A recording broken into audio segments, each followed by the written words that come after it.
CNA သတင်းနောက်ကိုနောက်တော့စနေကြတဲ့ပြည်သက်တွေအားလုံးကိုတာလီစွာပါလို့နှုတ်ခွန်းဆက်လိုက်ရပါတယ်။ဒီနေ့ညမှာတက္ကရာ1386ခုနှစ်တကူးလာဆန်1ရက်နေ့နောက်25ခုနှစ်မတ်လ29ရက်နေ့ CNA ရဲ့တနေ့တာ online radio ထုတ်လွှင့်မှုကိုစတင်ထုတ်လွှင့်နေပြီဖြစ်ပါတယ်။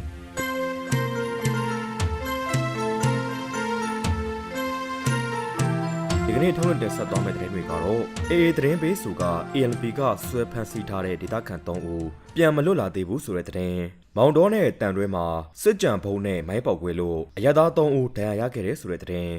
မြန်မာမှာငလျင်ကြောင့်တေဆုံးသူဦးရေ1000ကျော်အထိရှိလာနေတဲ့ဆိုတဲ့သတင်း UWSA ကငလျင်ဘေးသင့်ဒေသတွေအတွက်ကြက်တန်းပေါင်း2000လူဒတ်မယ်ဆိုတဲ့သတင်းအပြင်ငလျင်ဘေးသင့်ပြည်သူတွေအတွက်စက်ကောင်စီနဲ့တော်လှန်ရေးတပ်တွေယာယီအပြစ်ရဖို့ SNUA တိုက်တွန်းပြုစုလိုက်တဲ့ဆိုတဲ့သတင်းတွေကိုကြားမှာဖြစ်ပါတယ်။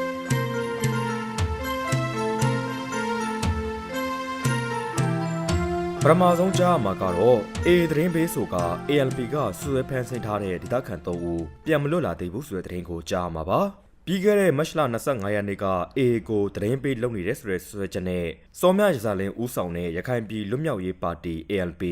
တနည်းအားဖြင့်ငိမ့်တက်မြတ်တော်ကဖမ်းဆီးသွားတဲ့စစ်တွေဒေသခံ3ဦးဟာလက်ရှိအချိန်ထိပြန်လွတ်လာခြင်းမရှိသေးဘူးလို့ဖမ်းဆီးခံရတဲ့မိသားစုတွေနဲ့နှိစက်သူတွေက CNA ကိုပြောပါတယ်။ဖမ်းဆီးခံလိုက်ရတဲ့သူ3ဦးကတော့စစ်တွေမြို့စရိုးကြရက်ကွက်ကအသက်62နှစ်အရွယ်ဦးရီမောင်အသက်38နှစ်အရွယ်ကိုဇူနီကာနဲ့အသက်26နှစ်အရွယ်ကိုကာလာဘီတို့ဖြစ်ကြပြီးတော့အဲ့ဒီ3ယောက်စလုံးဟာမာရမာကြီးလူမျိုးတွေဖြစ်ကြတယ်လို့ဆိုပါတယ်လက်ရှိမှာအဲ့ဒီဖမ်းဆီးထားတဲ့ပြည်သူ3ဦးကိုစောမြရစာလင်းဦးဆောင်တဲ့ ALP က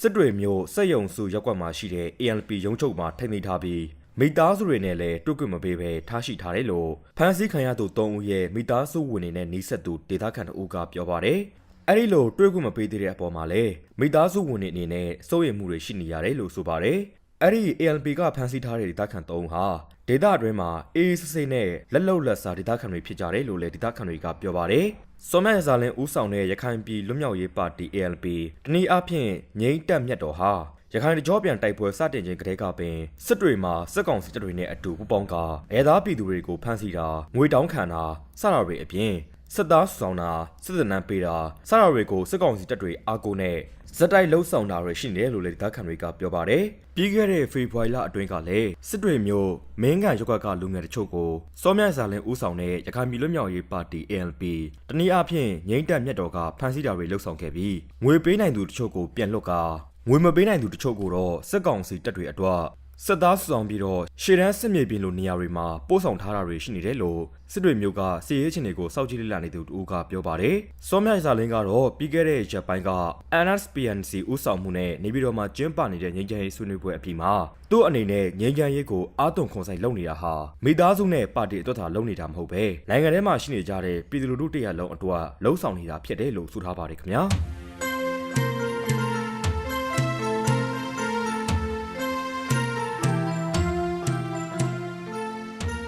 ဆလကြားမှာကတော့မောင်တော်နဲ့တန်တွဲမှာစစ်ကြံဘုံနဲ့မိုင်းပေါက်ကွဲလို့ရဲသား3ဦးဒဏ်ရာရခဲ့တဲ့ဆိုတဲ့သတင်းကိုကြားမှာပါအရောခါတော်ထိန်းချုပ်နေပြီဖြစ်တဲ့မောင်တော်နဲ့တန်တွဲမှာစစ်ကြံဘုံသီးနဲ့မိုင်းပေါက်ကွဲတာတွေကြောင့်ရဲသားပြည်သူ3ဦးထိခိုက်ဒဏ်ရာရရှိခဲ့ရတယ်လို့ဒေသခံတွေကပြောပါတယ်ပြီးခဲ့တဲ့မတ်လ28ရက်နေ့မှာမောင်တော်မြို့နယ်ချေအားတန်းကျေးရွာကကလင်းငယ်2ဦးဟာကျေးရွာအပြင်ကကောက်ယူလာတဲ့ဘုံသီးကိုဓာတ်နဲ့ခုတ်ကြည့်ရာကနေပေါက်ကွဲပြီးတော့2ဦးစလုံးထိခိုက်ဒဏ်ရာရရှိခဲ့ရတာဖြစ်တယ်လို့ဆိုပါတယ်ထိခိုက်ဒဏ်ရာရရှိသွားတဲ့ကလင်းငယ်2ဦးကတော့အသက်20အရွယ်မျိုးလူငယ်တဦးဖြစ်တဲ့မန်ကောက်ဆိုသူနဲ့အသက်15နှစ်အရွယ်ရခိုင်လူငယ်တဦးဖြစ်တဲ့နေလင်းဟင်းဆိုသူတို့ဖြစ်ကြတယ်လို့ဆိုပါတယ်။အဲ့ဒီတဲကရခိုင်လူငယ်တဦးဖြစ်တဲ့နေလင်းဟင်းဆိုသူမှာတော့လက်တွေနဲ့ခန္ဓာကိုယ်တွေမှာထိခိုက်ဒဏ်ရာရရှိသွားခဲ့ရပြီးတော့အသက်20အရွယ်မျိုးလူမျိုးတဦးဖြစ်တဲ့မန်ကောက်ဆိုသူကတော့နားနှစ်ဖက်စလုံးမကြားတော့ပဲဖြစ်သွားခဲ့ရပြီးတော့လက်ရှိမှာတော့သူတို့နှစ်ဦးကိုနေဆက်ရာစေကန်းတွေမှာစေဝါကူတာဖို့အတွက်ပို့ဆောင်ထားတယ်လို့ဆိုပါတယ်။အဲ့လိုပဲမတ်လ26ရက်နေ့ကလေးကတန်တွဲမြို့နယ်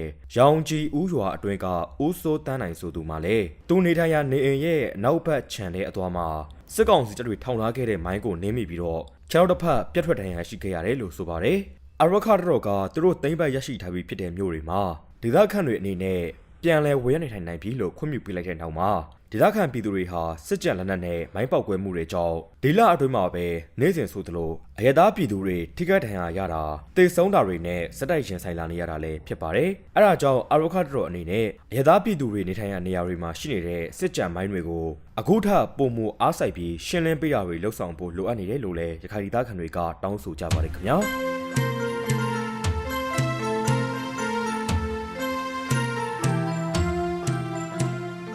ဒီတစ်ခေါက်ကြားမှာကတော့မြန်မာမှာငလျင်ကြောင့်တည်ဆုံးသူဦးရေ1000ကျော်အထိရှိလာတဲ့ဆိုတဲ့သတင်းကိုကြားမှာဖြစ်ပါတယ်။မနေ့မတ်လ28ရက်ကလှုပ်ခတ်ခဲ့တဲ့ငလျင်ကြောင့်တရက်အတွင်းမှာတင်တည်ဆုံးသူဦးရေဟာ1000ကျော်အထိရှိလာနေတယ်လို့စစ်ကောင်စီကမတ်လ29ရက်နေ့လယ်12နာရီမှာသတင်းထုတ်ပြန်လာပါတယ်။မန္တလေးတိုင်း၊စကိုင်းတိုင်း၊မကွေးတိုင်း၊ပဲခူးတိုင်း၊နေပြည်တော်ကောင်စီနယ်မြေနဲ့ရှမ်းပြည်နယ်အရှေ့မြောက်ပိုင်းနေရာတွေမှာငလျင်တန်းကြောင့်စိုးစိုးရွားရွားပျက်စီးခဲ့ရတယ်လို့လည်းဆိုထားပါတယ်။စစ်ကောင်စီရဲ့ထုတ်ပြန်ချက်အရတေဆုံးသူ1002ဦးရှိပြီးဒဏ်ရာရသူ2386ဦးရှိကပျောက်ဆုံးနေသူ30ရှိတယ်လို့လည်းဖော်ပြထားပါတယ်။အဲ့ဒီတေဆုံးသူတွေထဲမှာလက်တလောစင်းတွေအရတော့မန္တလေးတိုင်းက694ဦးနဲ့တေဆုံးမှုအများဆုံးနေရာဖြစ်တယ်လို့လည်းဆိုပါတယ်။ပြင်အား9.9ရှိတဲ့မြေကလျင်ဟာမန္တလေးမြို့အရှေ့မြောက်ဘက်12မိုင်အကွာကိုဗဟိုပြုပြီးလှုပ်ခတ်ခဲ့တာလည်းဖြစ်ပါတယ်ခင်ဗျာဆက်လက်ကြားမှာကတော့ UWSA ကငလျင်ဘေးဒဏ်ဒေသတွေအတွက်ကြက်တန်းပေါင်း2000လှူဒါန်းမယ်လို့ပြောဆိုတဲ့သတင်းကိုကြားမှာဖြစ်ပါတယ်။ UWSA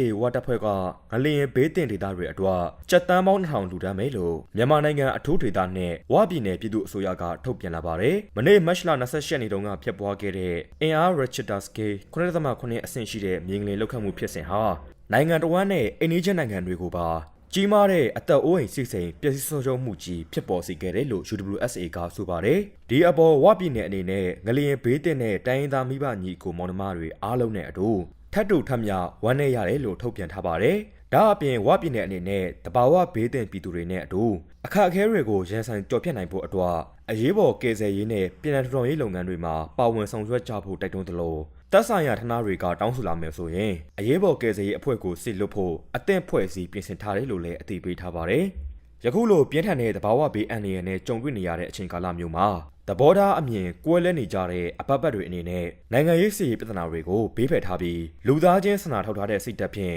ကယ်ဆယ်ရေးလုပ်ငန်းတွေကိုအင်လိုက်အားတိုင်းပါဝင်ဆောင်ရွက်ကြဖို့ကိုလည်းတိုက်တွန်းထားပါတယ်။စစ်ပွဲတန်တာမကသဘာဝဘေးအန္တရာယ်တန်းကိုပါခံစားနေကြရတဲ့ပြည်သူတွေကိုအချိန်မီကယ်ဆယ်နိုင်ဖို့အတွက်အဟန့်အတားမရှိတဲ့ကူညီပံ့ပိုးမှုနဲ့သဘာဝဘေးအန္တရာယ်ပြီးနောက်ပြည်내ထူထောင်ရေးလုပ်ငန်းတွေကိုဆောင်ရွက်ဖို့မျှော်လင့်ထားတယ်လို့လည်း UWSA ကဆိုပါတယ်ခင်ဗျာ။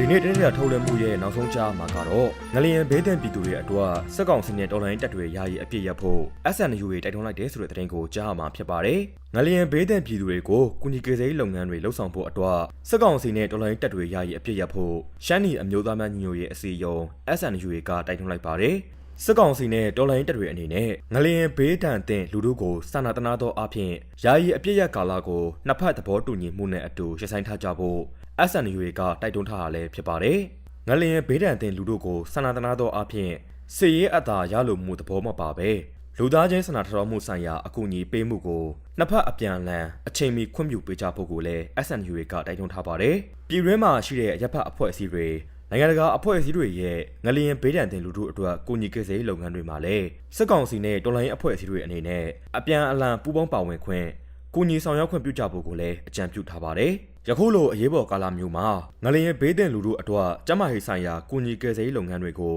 ုအိမ်တိုက်အားတိုက်ဆောင်ရွက်နိုင်ဖို့အတွက် CDM နဲ့ Non-CDM ကျန်းမာရေးဝန်ထမ်းတွေအပေါ်အရေးယူမှုလုံးဝမပြုဘဲပူးပေါင်းဆောင်ရွက်နိုင်ဖို့အတွက်ဖိတ်ခေါ်ပေးကြဖို့ကိုလည်း SNU ကအသိပေးထားပါတယ်။ကူညီကယ်ဆယ်ရေးလှုပ်ဆောင်မဲ့အဖွဲ့အစည်းတွေကို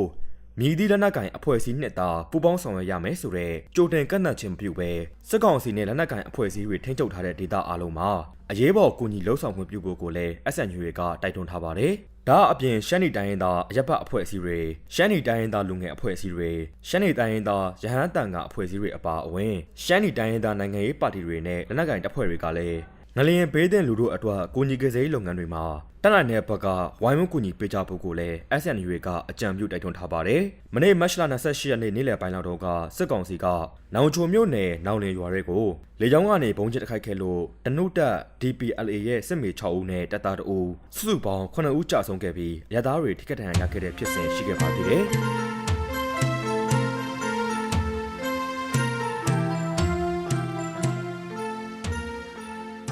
ကျွန်တော်တို့ CNA သတင်းမှာရဲ့တနေ့တာဗီဒီယိုသတင်းထုတ်လွှင့်မှုဟာဒီမှာပဲပြီးဆုံးပြီဖြစ်ပါတယ်။သတင်းတွေကိုနားဆင်ပေးခဲ့ကြတဲ့ပရိသတ်တွေကိုအထူးကျေးဇူးတင်ရှိပါကြောင်းကောက်ရပြုအပ်ပါတယ်။နောက်နေ့တွေမှာလည်း CNA ကတင်ဆက်ပေးတဲ့တင်းတဲ့သတင်းတွေကိုနားဆင်မယ်ဆိုရင် CNA ရဲ့ Facebook စာမျက်နှာမှာကြည့်နိုင်သလို YouTube, Telegram, H နဲ့ TikTok တွေမှာလည်းနေ့စဉ်ဆောင်ရွက်ကြည့်နိုင်မှာကြောင်းသတင်းကောင်းပါအပ်ပါတယ်ခင်ဗျာ။